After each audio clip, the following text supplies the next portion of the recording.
Mr Netanyahu's behaved like this before to other world leaders. You've got to see it in context. Times he goes off the handle and throws around these kind of insults.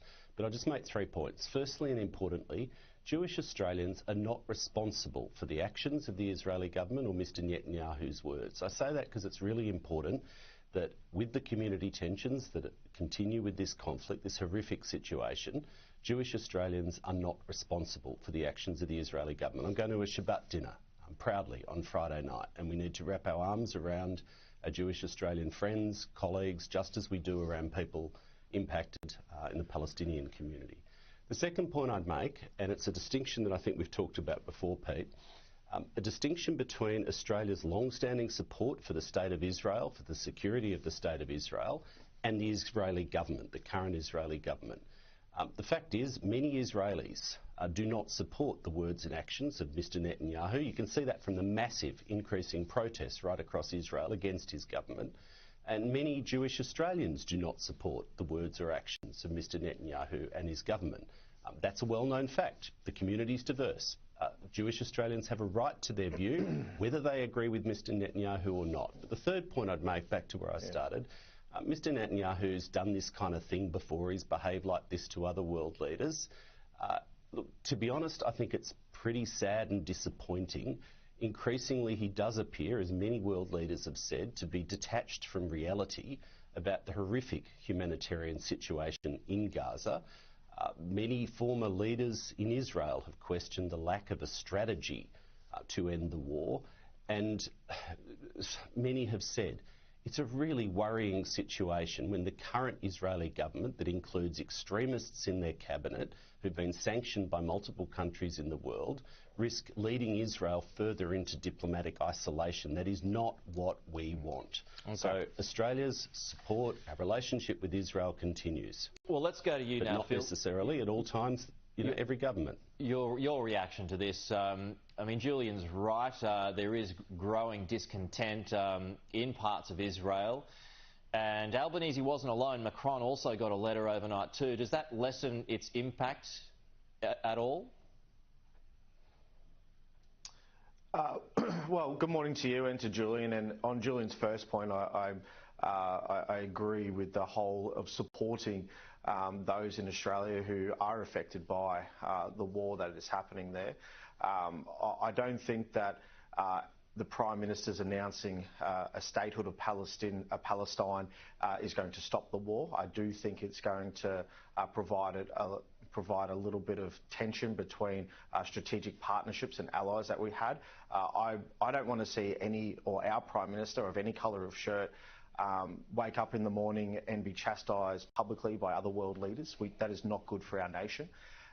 We've seen, like Julian highlighted, Netanyahu has done this now to a couple of other world leaders, but I don't like that for Australia. And to have these tensions, growing tensions that are only bubbling within our communities, I don't think it is good for our nation, and it provides uncertainty for what the future will look like. And I do think that this will only compound tensions that are happening around the world. So just on, I'll stay with you here, Phil. So just on some of the words that Netanyahu has used here, is Albanese fueling the fire of anti-Semitism in this country? I mean, the allegation, I suppose, there is that he's doing it on his own with his policies. Do you agree with that point or not? What I agree with is I think this is the wrong time to be announcing the statehood of Palestine because of what is happening in the Middle East. You don't design natural disaster policy during the natural disaster, and doing this during a war and during this crisis I think is bad public policy, and that's why these tensions are happening. I often criticise the Prime Minister. I've done it when in government and when he was the leader of the opposition, and now in opposition when he's Prime Minister. But I don't like to see this happening, and I feel for the Jewish community throughout our beautiful country who are waking up this morning, hearing about this, seeing it on X, and feeling, not the support that they may have thought that they had. So what happens now, Julian, to get the relationship with our ally back on track. I mean, does Penny Wong have to sit down with the ambassador, the Israeli ambassador here, and perhaps overturn these visa bans? Because that seems to be at the heart of the escalation this week. Well, the government's been clear and consistent, and Tony Burke has been absolutely crystal clear that if you want to come to Australia to spread hate and division, whether you're far right or far left or just, populist seeking attention, whatever it may be, then you won't get a visa.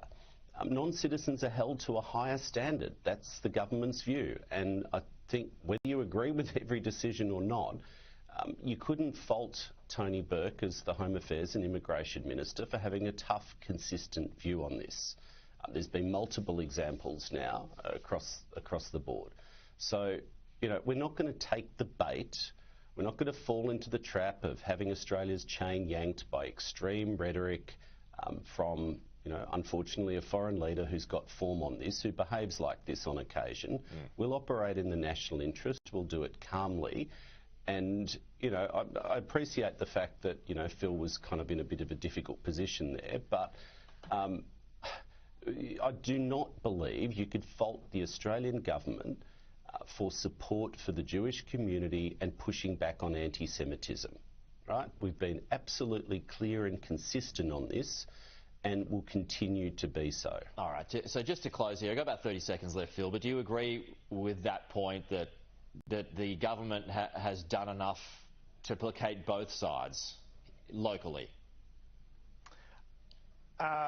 No, and just on Julian's point around not allowing a leader to come here for comments about the destruction or getting rid of Hamas, which is a listed terrorist organisation. No, that's nonsense. That is just verballing. That is not what I said. That's fine. Don't verbal me, Phil. Don't make stuff up. I didn't say that, Phil. You're out of your depth now. You just said Tony Burke's position, mate. You said Tony Burke's position on stopping a visa, and about a world leader, mate. So I think that those reasons, I think you're making words comments up around Hamas, are no.